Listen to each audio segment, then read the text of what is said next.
Stop! Ce n'est pas parce qu'un appartement est neuf qu'il est bien pensé. Salut, c'est Mélissa d'Esquisse et bienvenue dans ce nouvel épisode où on parle de ce qu'on ne veut jamais dire à voix haute. Les aberrations des logements neufs sortis tout droit des mains des promoteurs. Je vais t'expliquer ce qui cloche dans ces espaces vendus comme clé en main, à quel moment mes clients s'en rendent compte, souvent trop tard, et surtout quelles solutions on peut envisager pour sauver ce qui peut l'être. Si tu veux que ton propre logement ne tombe pas dans ces pièges-là, pense à répondre à mon questionnaire gratuit en description. Tu recevras des conseils personnalisés pour ton projet. Alors, de nos jours, qu'est-ce qui ne va pas dans les appartements neufs? Les appartements neufs, construits la plupart du temps par des promoteurs. C'est ça. Alors, pour moi, il y a beaucoup de choses qui ne vont pas dans ces appartements. Il y a beaucoup de choses qui ne vont pas dans ces appartements parce que ils sont souvent mal conçus. En fait, ils sont souvent conçus pour des standards qui ne sont pas forcément reflets de la manière dont on vit aujourd'hui.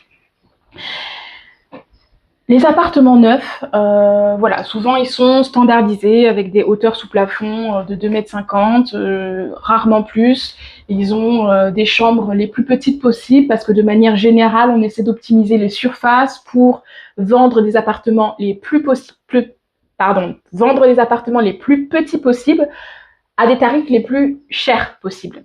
Les promoteurs, ils sont là pas pour forcément créer des habitats de qualité, mais surtout pour créer des habitats qui vont leur permettre de gagner le plus d'argent possible. Ils cherchent vraiment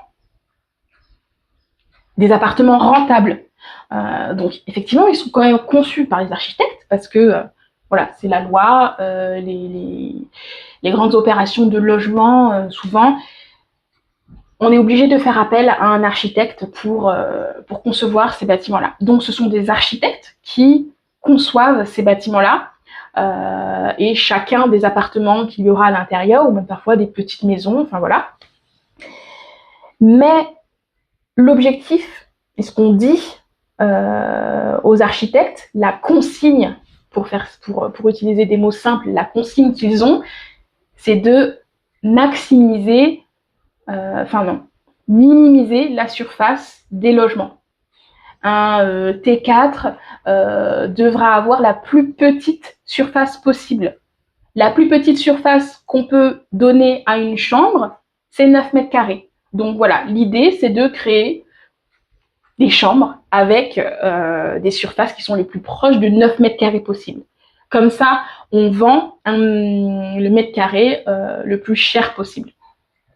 L'idée, c'est vraiment d'avoir le plus d'appartements sur une parcelle de tel nombre de mètres carrés. Donc ça, c'est aussi régi par l'urbanisme. On est censé laisser un certain pourcentage de parcelles vides ou en pleine terre, comme on dit, c'est-à-dire avec des espaces végétalisés. Mais l'idée, c'est sur telle parcelle qui fait telle dimension, ok, on doit 50% d'espace de pleine terre, d'accord. Donc si on doit 50% d'espace de pleine terre, il y a 50% d'espace qu'on peut construire, on va construire les 50%, on ne va pas laisser plus de pleine terre pour faire quelque chose de plus arboré, non. On va construire ces 50% en immeuble, en fait, on va construire sous ces 50% et puis on va monter à l'étage le plus haut, au niveau le plus haut. Donc, il y a pareil, on est limité en termes de hauteur d'immeuble. Ça dépend en fonction des zones en réalité. Et puis, pour avoir le maximum d'étages sur cette hauteur, non, on ne va pas faire des bâtiments avec des plafonds à 3,50 m. Ça aurait été magnifique, mais non. On va réduire, pareil, encore une fois, au minimum et avoir des hauteurs, quand même raisonnables, mais pour essayer d'avoir le max de niveaux possibles et donc d'appartements possibles. Donc, le problème dans ces appartements-là, c'est qu'ils sont pensés de cette manière, alors que c'est pas du tout comme ça qu'on doit penser un appartement ou une maison aujourd'hui. Là, on doit les penser en fonction des hommes. Alors bien sûr, on ne sait pas encore qui va habiter là, mais l'idée, c'est de faire en sorte de s'approcher au mieux des modes de vie des gens. En tout cas, c'est ça pour moi l'architecture. Et c'est pas ce qui est fait dans les appartements. Donc, dans les appartements neufs, construits par des promoteurs, C'est ça que je leur reproche aujourd'hui. D'accord. Mais quand est-ce que les gens, du coup, qui achètent ou louent ces logements neufs se rendent compte des problèmes que tu viens d'évoquer? Ils se rendent compte en fait seulement quand ils l'ont acheté et qu'ils vont Oui. rentrer dans l'appartement. En général, tous ces problèmes-là, ils sont assez ignorés des particuliers parce que, voilà, tout ce qu'on te montre, c'est ok, ton appartement il sera neuf, les murs ils seront blancs donc tu pourras faire ce que tu veux. Enfin, en fait, on te montre le bon côté des choses sans te parler de tous les inconvénients. Et c'est ça en gros le problème, parce que bien sûr, on peut prendre la décision d'acheter un appartement neuf en toute âme et conscience, en prenant en compte à la fois ses points positifs mais aussi ses défauts. Et dans ce cas, si on décide de l'acheter, bah, tant mieux, mais au moins on aura conscience de tous ces aspects-là. Et souvent, on se rend compte des mauvais côtés seulement quand on est dans l'appartement. Tout à l'heure, je parlais justement de l'aspect financier. Pour les promoteurs, l'idée c'est de gagner le plus d'argent possible.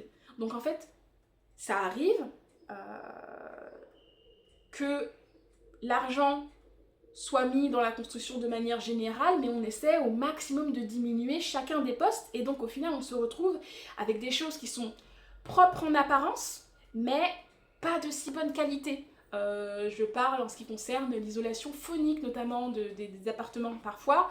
Souvent, c'est un peu le retour que j'ai de certaines personnes qui achètent dans le neuf, c'est que l'isolation phonique, elle est assez mauvaise parce que vraiment, les promoteurs, ils ont décidé de mettre le minimum légal et donc, en fait, on entend le salon du voisin.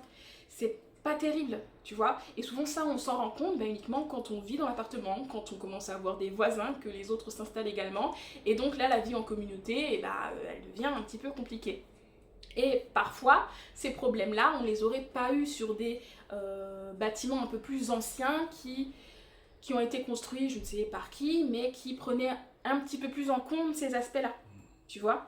Donc en fait, on s'en rend compte assez tard de ces problèmes. Et en fait, bon, bah, bien sûr, on a investi dans ces logements. On ne peut pas changer comme ça. On ne peut pas décider d'un coup de revendre notre appartement. Enfin, parfois, on a eu des crédits à taux plus réduits et donc on n'a pas le droit de vendre l'appartement avant 5 ou 10 ans. Enfin voilà, je ne sais plus exactement les lois qui existent à propos de ça. Mais voilà, on se retrouve coincé et en fait, c'est trop tard, malheureusement. D'accord. Est-ce que pour ces logements neufs, du coup, standardisés, lisses au possible, est-ce qu'il existe des solutions d'aménagement qui pourraient sauver les meubles, en quelque sorte? Comment on fait quand on a un appartement blanc, lisse, qu'on a une hauteur sous plafond pas très haute, que souvent, un des problèmes aussi, dont j'ai pas parlé dans les appartements de promoteurs, c'est que les pièces sont assez partitionnées ou alors sont trop ouvertes. C'est-à-dire que souvent, enfin je vais parler de manière générale, hein, alors je vais faire des raccourcis, etc. Mais ça arrive qu'on ne sache pas du tout où positionner les meubles dans ce genre d'appartement. Pourquoi? Parce que soit les pièces sont séparées par des cloisons et des portes fermées pour isoler chaque pièce, etc. Et certains vivent comme ça et c'est ok, mais c'est pas forcément le cas de tout le monde. Ou alors, des pièces sont mutualisées comme le salon et la cuisine, mais sans qu'il n'y ait un espace dédié avec la cuisine où on a une place vraiment qui est disposée à accueillir la table à manger, qui sépare ensuite le séjour de l'autre côté. En fait, souvent c'est soit l'un soit l'autre. Soit c'est strictement séparé avec une porte, une cloison et on ferme les espaces et voilà, chacun est de son côté. Soit les deux sont de la même pièce, mais alors là, on ne sait plus où placer la table à manger, on ne sait plus où placer le canapé sans que ça brouille complètement les circulations. Et donc ça, c'est un gros problème dans ce genre d'appartement et c'est vraiment dommage parce que on n'a pas pensé en amont l'emplacement des meubles. On a mis, les prises RJ45 TV et tout ça sur ce mur, parce que c'est le mur le plus large, ok, on pense que ce serait mieux de mettre la télé là, ok, mais alors, d'accord, mais la cuisine elle est juste derrière là. À 3 mètres derrière, il y a le linéaire de cuisine. Alors, on place sous le canapé si on a envie de regarder la télé sur un canapé face à la télé. En fait, tout ça, c'est pas pensé en amont et vraiment, c'est assez difficile. Donc là, pour le coup, il faut vraiment faire du... Enfin, savoir essayer de voir au-delà de ça, pardon. C'est assez difficile quand on est un particulier, qu'on n'a pas l'habitude de faire de l'aménagement ou quoi que ce soit. Donc, c'est possible de se faire aider, hein. Mais en tout cas, pour faire ça seul, j'essaie de te donner quelques pistes pour aménager au mieux ces espaces et faire en sorte que ce soit des espaces les plus qualitatifs possibles.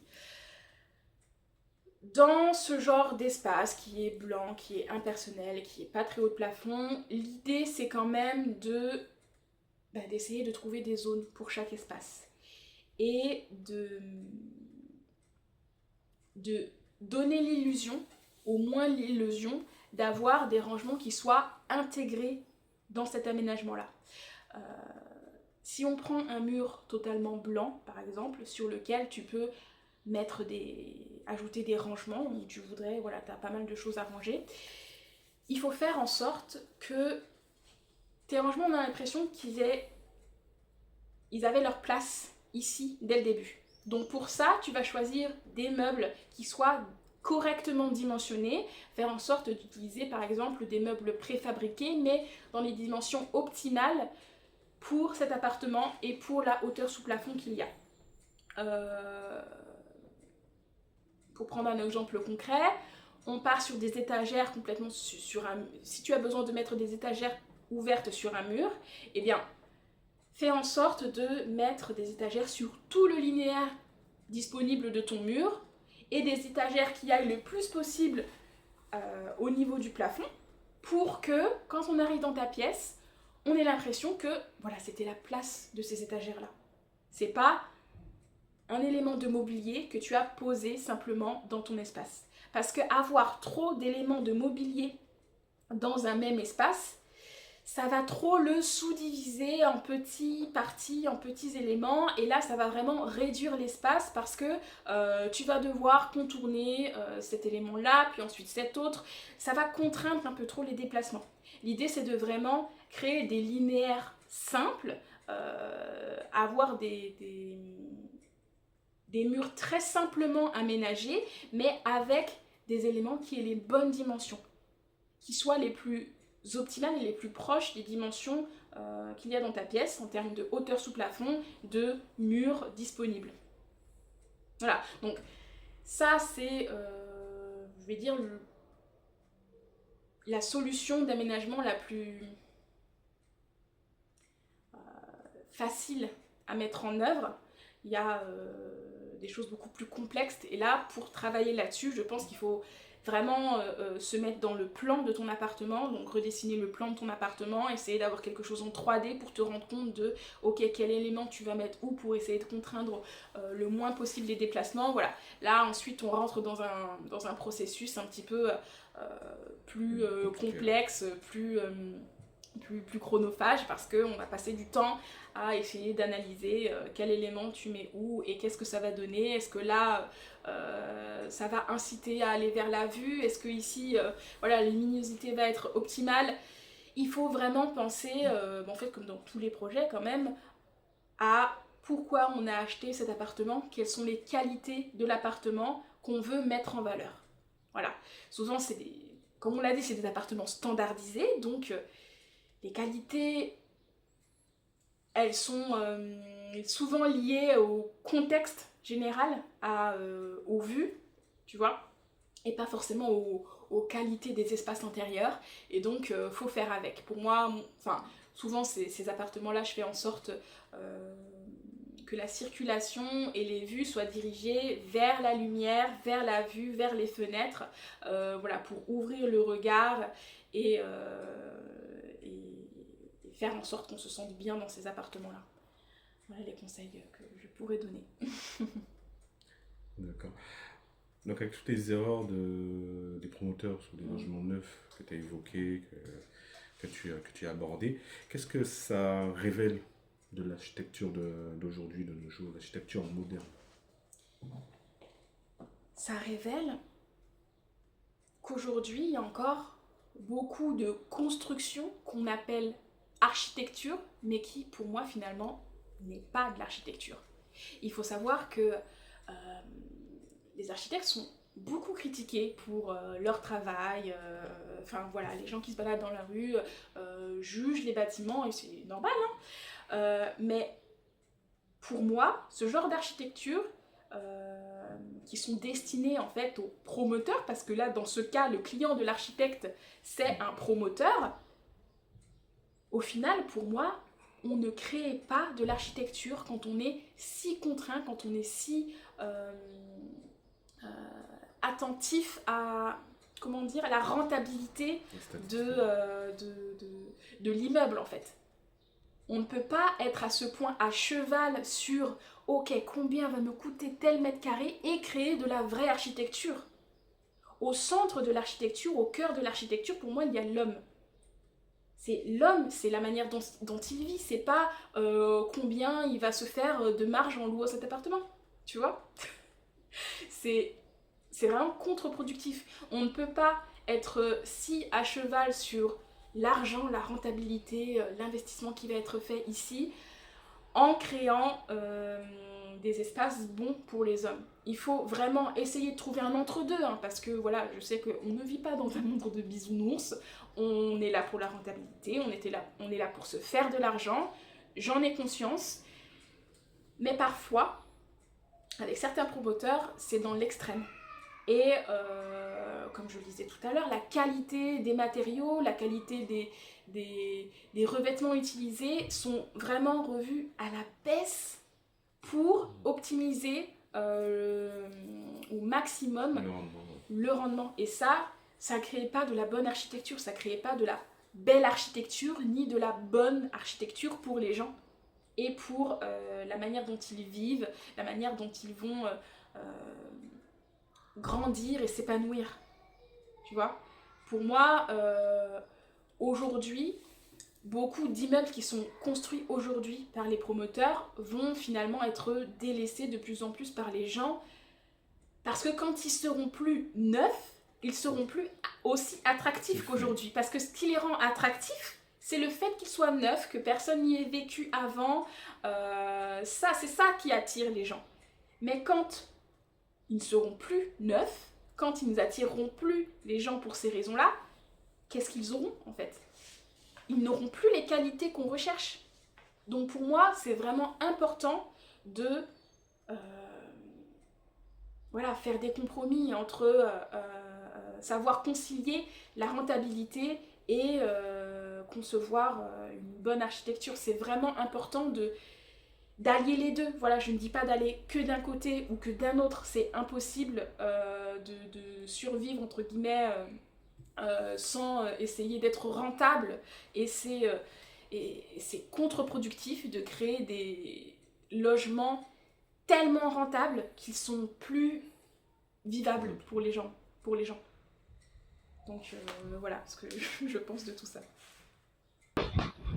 Voilà, pour récapituler, les promoteurs vendent des surfaces, pas des lieux de vie. Le vrai problème, c'est pas juste le manque de rangement ou la cuisine mal fichue, c'est le manque de vision humaine derrière la conception.